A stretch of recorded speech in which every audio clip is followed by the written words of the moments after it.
religions, avec notre invitée Nicole Bertrand, guide rallienne. Alors, Nicole Bertrand, on parlait de la procréation chez les ralliens.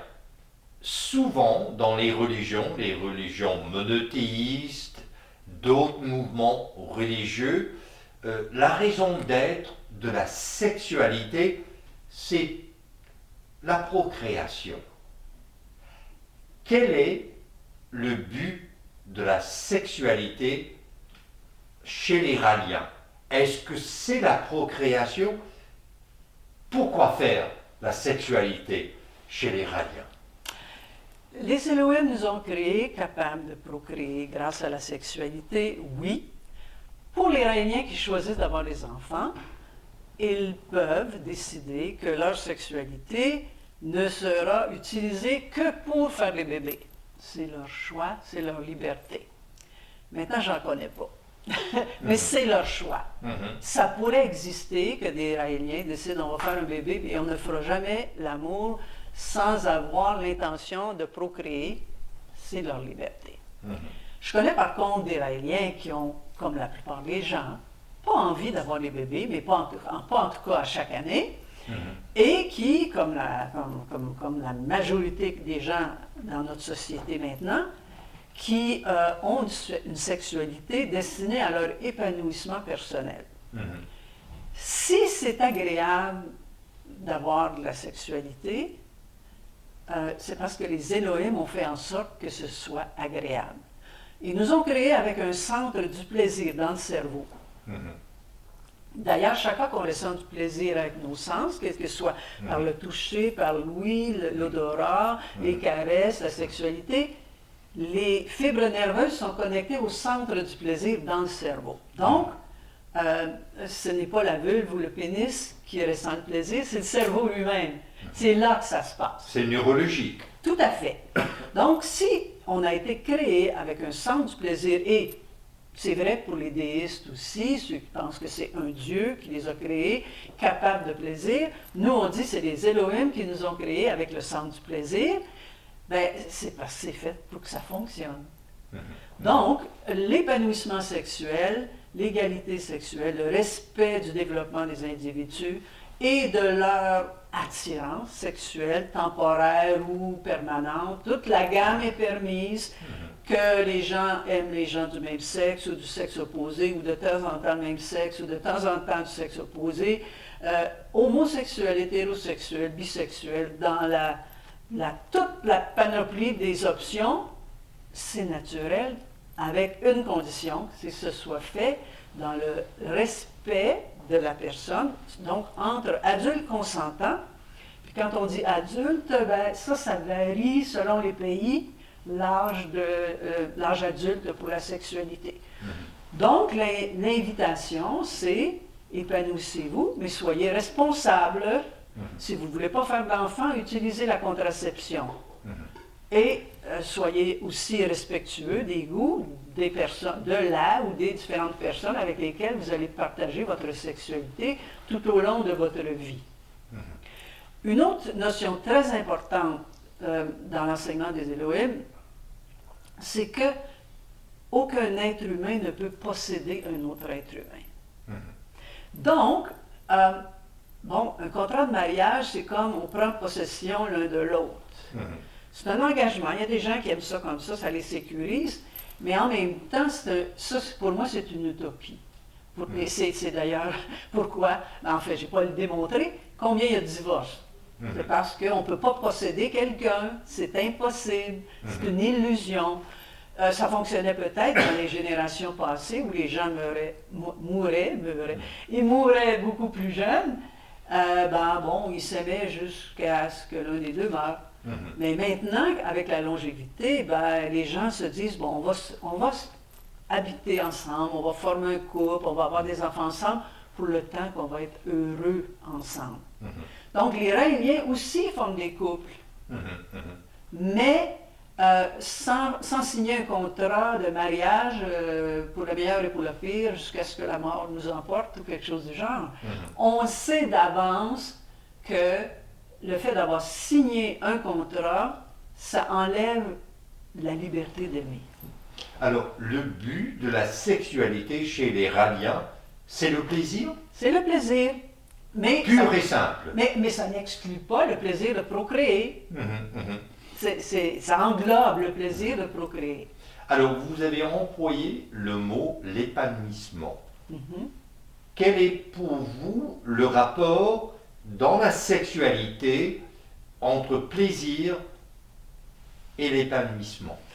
C'est pas mal la même chose.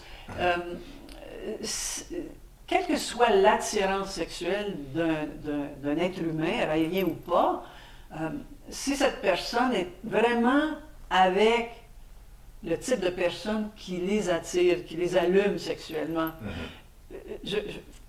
dans les traditions précédentes, l'homosexualité était un péché, c'était une tare, c'était rejeté, c'était honteux.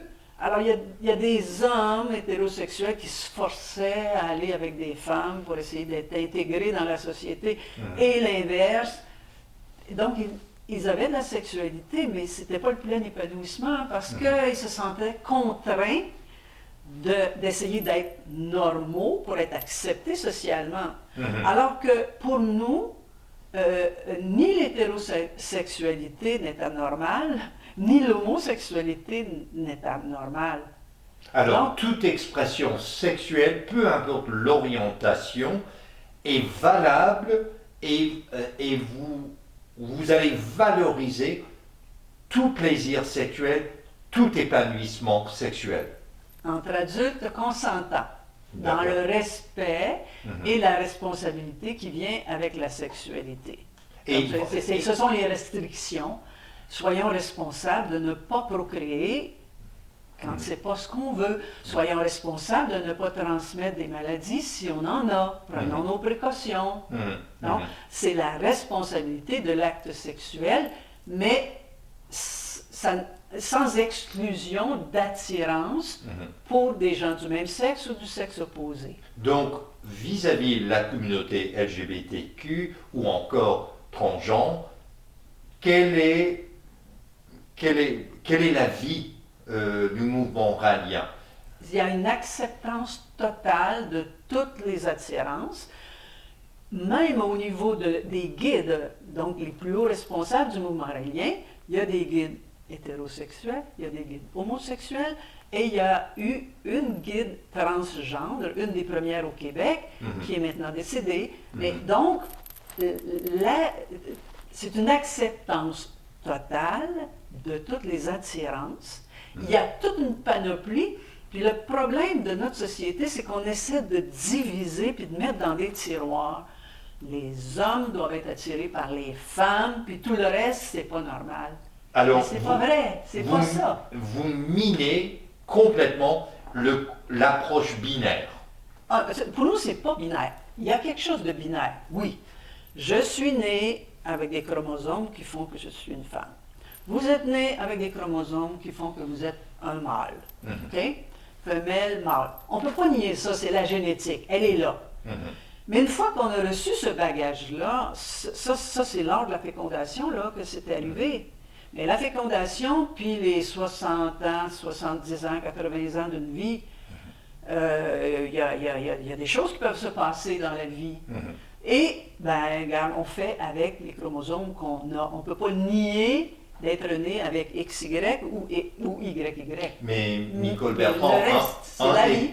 un des plus grands débats actuellement, et particulièrement dans la campagne électorale actuelle aux États-Unis, et moi qui arrive de 3 semaines d'un voyage de recherche chez les zionistes chrétiens, c'est que ce code génétique, c'est fixe, c'est à tout jamais. Mais vous venez de parler d'un évêque transgenre. Alors, si c'est fixe, si c'est codé, quel est votre rapport avec les gens qui prennent la décision, mais je ne suis pas un homme, ou je ne suis pas une femme, et à un point tel que je vais me faire opérer, donc je n'accepte pas, entre guillemets, ce code génétique. C'est leur choix. Donc, C'est leur choix. pour vous, là, le choix prime sur sur le code l'héritage. génétique. Mais oui, on est avec ce qu'on a.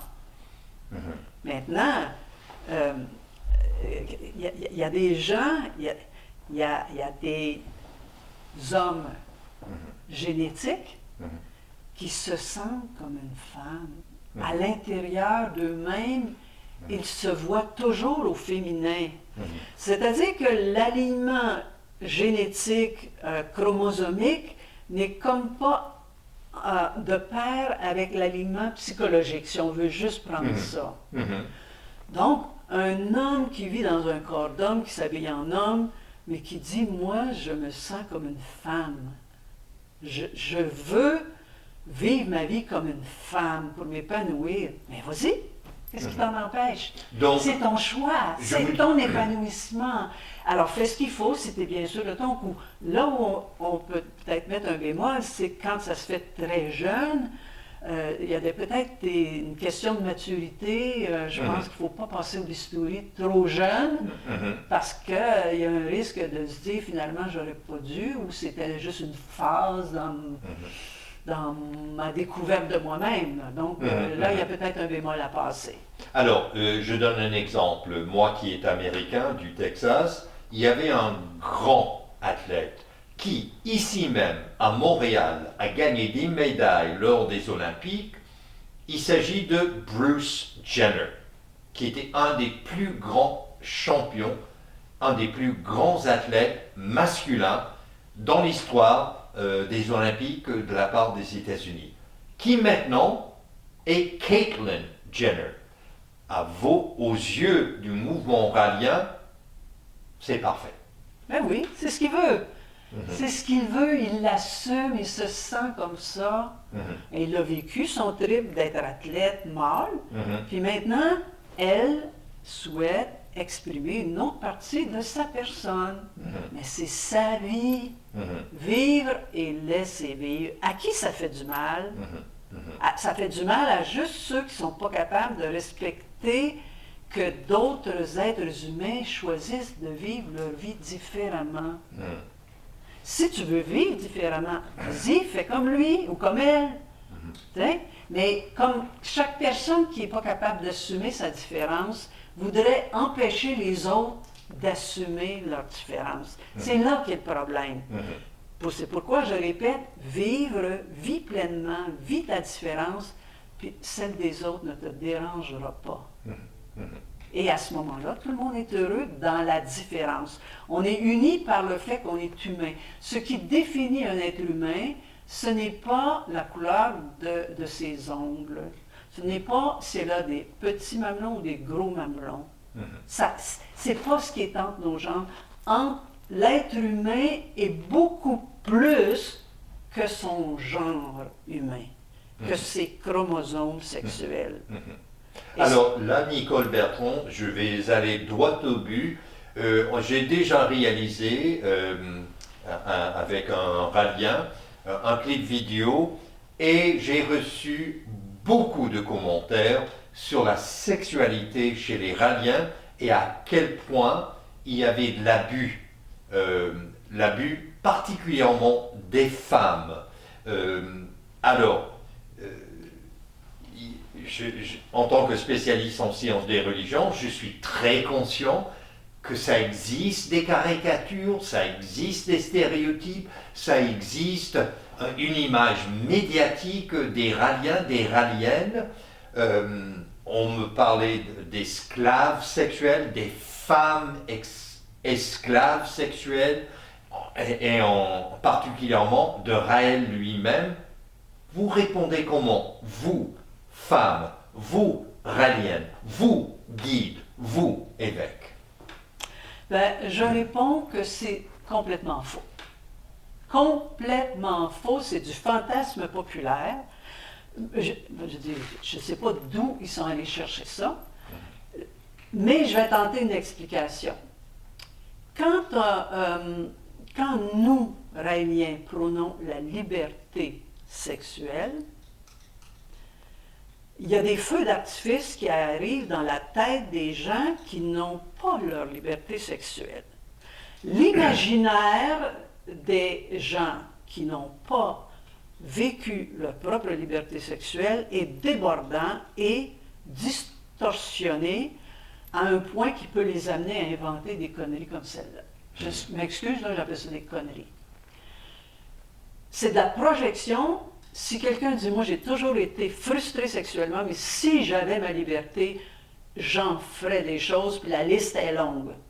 Et ces gens-là projettent sur les Raéliens toutes les choses qui se sont interdites dans leur vie sexuelle. Comme qu'on est un club d'échangistes. Ben, c'est tellement pas vrai, je vous raconte une anecdote. J'ai été longtemps responsable de l'enseignement, je le suis encore, chez les Raéliens. Puis, quand on commençait nos stages à Valcourt, dans les cantons de l'Est, ben, une des premières choses qu'on expliquait à l'arrivée, pour être bien sûr que tout le monde comprend, c'est que la liberté sexuelle venait avec la responsabilité de respecter les lois. Et que, s'il y avait des gens qui disaient non, il fallait respecter ça. Puis non seulement on apprenait aux femmes à dire non, mais on avait une phrase clé, qui venait d'ailleurs de Raël, qui disait « Répondez. Si quelqu'un insiste après que vous avez dit non, mesdames, dites-leur « Reviens dans 7 ans. Peut-être que tu me plairas à ce moment-là. » Alors, si ce n'est pas enseigner aux femmes à dire non et à dire « Si tu n'as pas compris, là, ben, reviens dans 7 ans. Peut-être que tu me plairas à ce moment-là. » C'est connu de tous les Raéliens qui ont fait un stage. C'est comme ça, la liberté sexuelle. Pour les femmes, puis c'est vrai des deux côtés. S'il y a des femmes qui sont trop insistantes, les hommes pouvaient aussi répondre, malgré que je n'en connais pas qui ont répondu ça, mais en tout cas, qui disaient « Reviens dans 7 ans. Okay? Tu ne me plais pas, reviens dans 7 ans. » Donc, comment peut-on avoir des esclaves sexuels qui viennent de là? Ça, c'est notre enseignement. Mais est-ce que ça veut dire que le plaisir sexuel a carte blanche chez les Raéliens? Carte blanche, non. Parce que si vous voulez du plaisir sexuel puis que moi, j'en veux pas, ben vous n'avez pas carte blanche. Parce que j'ai le droit, c'est pour ça que je répète et je répète et je répète, entre adultes consentants. Consentants, ça veut dire que ça prend 2 oui. Et des vrais oui, là, pas des oui, peut-être, on va voir. Tu peux toujours arrêter si ça ne te convient pas en cours de route, là. Hein? Bon, alors, je reviens à mon anecdote sur les échangistes. À un moment donné, il y a un couple dans la cinquantaine qui s'est présenté. C'était la première fois qu'ils venaient vers les Raéliens. Puis, 3 jours après le début de notre stage, ben, ils sont venus me voir et ils ont dit on voudrait se faire rembourser parce qu'il y avait un coût de 100 $ pour la semaine. On veut se faire rembourser. Mais j'ai dit pourquoi voulez-vous faire rembourser? Ben, parce que nous, on est venus ici. On a écouté ce que les médias disent sur les Raéliens et sur la liberté sexuelle.